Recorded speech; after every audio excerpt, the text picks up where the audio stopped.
Hello D students, एक बार फिर से आप सभी लोग का टारगेट गुरुकुल में स्वागत है। गोरखपुर विश्वविद्यालय जितने संबंधित महाविद्यालय हैं, कॉलेज है, उन सभी बच्चों के लिए बड़ी अपडेट। आप लोग अभी तक पैटर्न को लेकर काफी परेशान थे, तो आज मैं क्लियर कर दूंगा कि अभी जो पैटर्न है उसमें क्या बदलाव होने वाले हैं। क्या सभी के एग्जाम जो पहले हुए थे वैसे ही होंगे या फिर आपके चेंज होंगे। तो एक बार ध्यान रखना, इस वीडियो को देखने के बाद आपको पैटर्न पे कोई अपडेट नहीं आएगी। जो ये मैं वीडियो बनाने वाला हूँ, ये पूरा पैटर्न पे क्लियरिफिकेशन लेने के बाद बना रहा हूँ।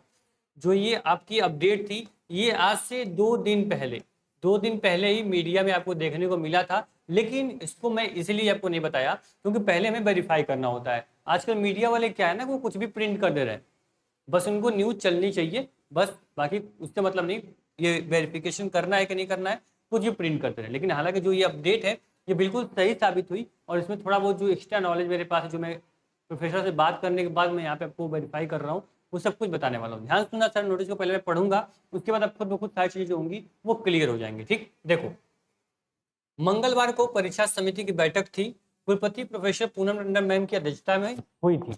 इसमें निर्णय लिया गया कि आगामी सत्र से बीबीए और बीएससी एग्रीकल्चर पाठ्यक्रमों की सभी सेमेस्टर परीक्षाएं वर्णात्मक डिस्क्रिप्टिव रूप में आयोजित होंगी। साथ ही बीटेक की वर्तमान सेमेस्टर परीक्षाएं वर्णात्मक पद्धति से संपन्न कराने का निर्णय लिया गया है। मतलब कि जो सेमेस्टर की अपडेट है वो बस इस छोटे से कॉर्नर में है, और इस कॉर्नर बहुत कुछ बोल रहा है। क्या बोल रहा है, क्या आपको बता रहा है, ध्यान सुनो। इसके अकॉर्डिंग सर देखो, जो बच्चे बीबीए में अभी आप पढ़ रहे हो ना, बीबीए में, ठीक है, जो बच्चे बीबीए में होंगे, ठीक है, जो बच्चे बीएससी एजी में होंगे, है ना, बीएससी एजी में होंगे, ठीक है, इनके लिए आपको सबको पता है कि अभी तक आपको सेमेस्टर एग्जाम किससे हो रहे थे, एमसीक्यू हो रहे थे। ठीक, पैटर्न आपका एमसीक्यू था पिछली बार, समझ में आई बात। आप सभी लोग इससे वाकिफ हो कि हाँ सर, बीबीए और बीएससी एजी का जो पैटर्न था वो एमसीक्यू था, और इस बार भी आपका एमसीक्यू होने वाला है। ये भी ग्रीन सिग्नल आपको मिल चुका है, जो पैटर्न होगा वो आपका एमसीक्यू होगा, बीबीए का भी और बीएससी एजी का भी। अब ये निश्चिंत रहना, जैसे आपका इसके पहले जो आपका फर्स्ट सेमेस्टर, थर्ड सेमेस्टर और आपका यहाँ पे जो आपका यहाँ पे फिफ्थ सेमेस्टर एग्जाम हुए हैं, सेम उसी पैटर्न पे आपका बीबीए और बीएससी एजी का भी पैटर्न होने वाला है। लेकिन आपका जो अगला सेमेस्टर होगा, जैसे ही आप मान लो यहाँ पे सेकंड में हो तो थर्ड में जाओगे, आप मान लो कि 4 में हो तो सिक्स में, मान लो 5th में जाओगे, ठीक है। इस प्रकार से जो भी बच्चे बीबीए के हैं और बीएससी एजी के हैं, इनके सभी एग्जाम किससे होंगे, इनके सभी एग्जाम सर होंगे थ्योरी होंगे इनके एग्जाम। ठीक, जैसे ही आप अगले सेमेस्टर जाओगे आपका सभी सेमेस्टर एग्जाम थ्योरिटिकल हो गया। इस पे पूरा ग्रीन सिग्नल मिल चुका है, ग्रीन झंडी मिल चुकी है कि आप बीएससी बीबीए और बीएससी एजी के जो बच्चे हैं इनका सेमेस्टर एग्जाम जैसे इस बार होने वाला है, होने दो, कोई दिक्कत नहीं। लेकिन जैसे ही अगले सेमेस्टर में बच्चे जाएंगे, इनका एग्जाम हम डिस्क्रिप्टिव कराएंगे, थ्योरी कराएंगे। क्लियर इतनी चीजें, आगे बढ़े, ठीक है। बात कर ले हम बीटेक की, तो देखो बीटेक वाले बच्चों ध्यान सुनो, यहाँ पे बीटेक की बात करें तो बीटेक में यहाँ पे पहले ही सर आपका क्या हो चुका है, क्लियर हो चुका है कि बीटेक का इस बार एग्जाम जो होगा वो आपका क्या होगा, वो आपका डिस्क्रिप्टिव होगा। डिस्क्रिप्टिव आपका क्या होने वाला है, एग्जाम होने वाला है, इसको याद रखें। तो क्लियर लिखा गया है कि जो आपका बीटेक का जो इस बार सेमेस्टर एग्जाम होने वाला है, इनका एग्जाम वर्णात्मक पद्धति में संपन्न कराने का निर्णय लिया गया है। यानी जो अभी सेमेस्टर एग्जाम आपके बीटेक के होंगे, उसको वो एग्जाम भी आपके डिस्क्रिप्टिव होंगे, थ्योरिटिकल होंगे।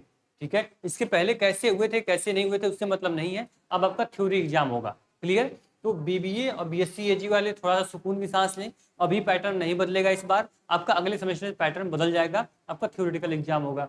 और जो बीटेक वाले बच्चे हैं इनको भाई सुकून की सांस आप ले लो, आपका पैटर्न यहाँ पे डिसीजन जो है वो क्लियर हो चुका है, आपका डिस्क्रिप्टिव पेपर होगा।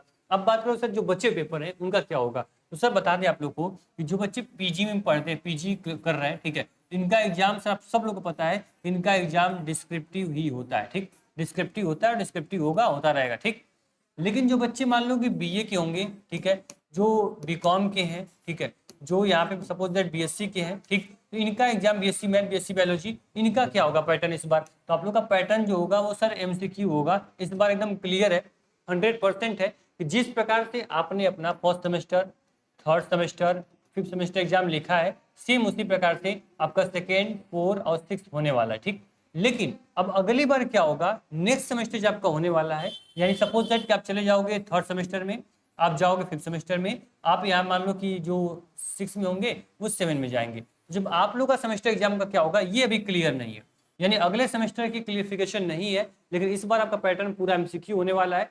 सुकून की सांस लीजिए और पढ़ाई शुरू कर दीजिए। अब जब अगले सेमेस्टर में तुम जाओगे तो उसकी इन्फॉर्मेशन हम है ही, हम जा रहे हैं कहीं ना ये प्लेटफॉर्म आपका जा रहा है, इन्फॉर्मेशन आपको दे दी जाएगी।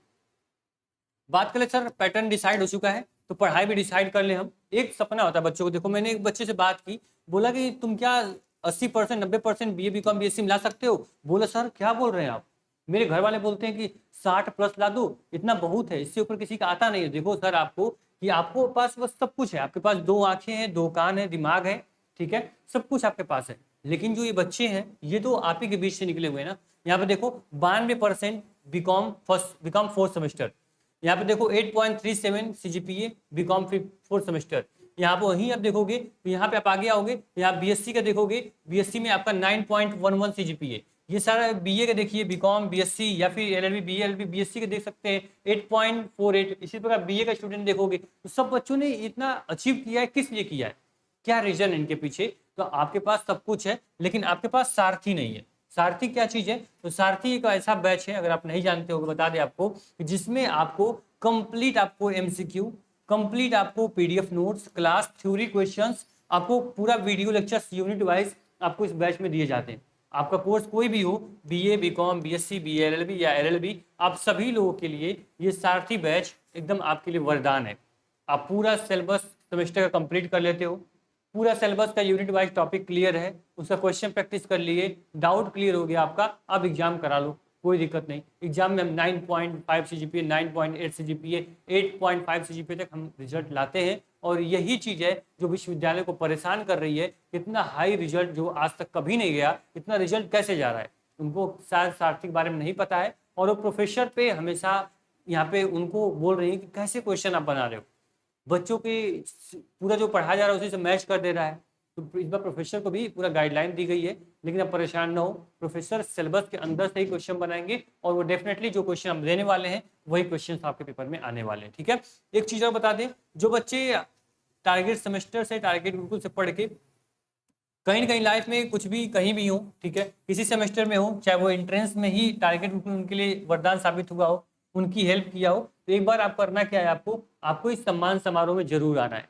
हम उन हर बच्चों को इनवाइट करते हैं जो बच्चा हमसे सेमेस्टर एग्जाम में पढ़ रहा हो, यूट्यूब पे पढ़ रहा हो या बैच के अंदर पढ़ रहा हो, एंट्रेंस में हमसे पढ़ा हो या फिर यूट्यूब से या फिर बैच से, ठीक है, बस उसका सिलेक्शन गोरखपुर विश्वविद्यालय में हुआ हो या फिर वो किसी भी संबंधित कॉलेज में पढ़ रहा हो, एक बार बच्चा क्या करना है, आपको सम्मान समारोह में आना है। सबसे अच्छी बात है कि आपके शहर गोरखपुर में EEM यूनिवर्सिटी के बगल में SRS मैरिज लॉन में ये वेन्यू रखा गया है और ये सम्मान समारोह हम लोग कर रहे हैं, जिसके मुख्य अतिथि में आपको सारे टीचर होंगे। जो इस प्लेटफॉर्म पे जितने भी चेहरे देखते हो, हर सब्जेक्ट का टीचर आपको एक स्टेज में मिलेगा, वहाँ पर हम भी होंगे और साथ ही में आपके SI चंदा मैम, उनको इन्वाइट किया गया है और राज्यपाल पुरस्कार से सम्मानित आपके रविकांत मई त्रिपाठी जी को भी इन्वाइट किया गया है। सब लोग आपके स्वागत के लिए, आपके सम्मान के लिए वहाँ पर होंगे और हर एक बच्चे को स्टेज पे बुला के उनको जो भी सम्मान हमारे साइड से होगा, मेडल, ट्रॉफी आपको दिया जाएगा। इसके लिए आपको करना क्या है, डिस्क्रिप्शन बॉक्स में व्हाट्सएप ग्रुप की लिंक दी गई है, व्हाट्सएप ग्रुप से जुड़ जाना।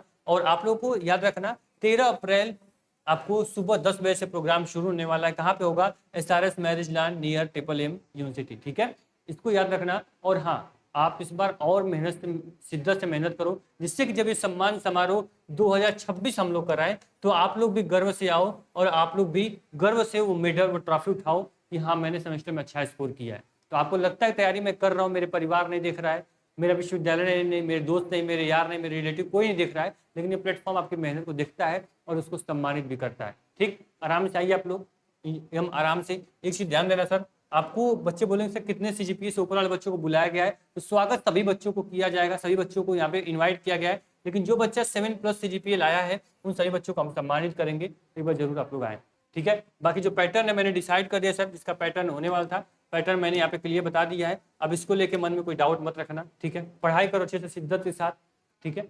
और कोई डाउट होगा, कोई सपोर्ट चाहिए, कमेंट में आप लिख देना, नेक्स्ट वीडियो उसी टॉपिक पे हम बना देंगे। Thank you.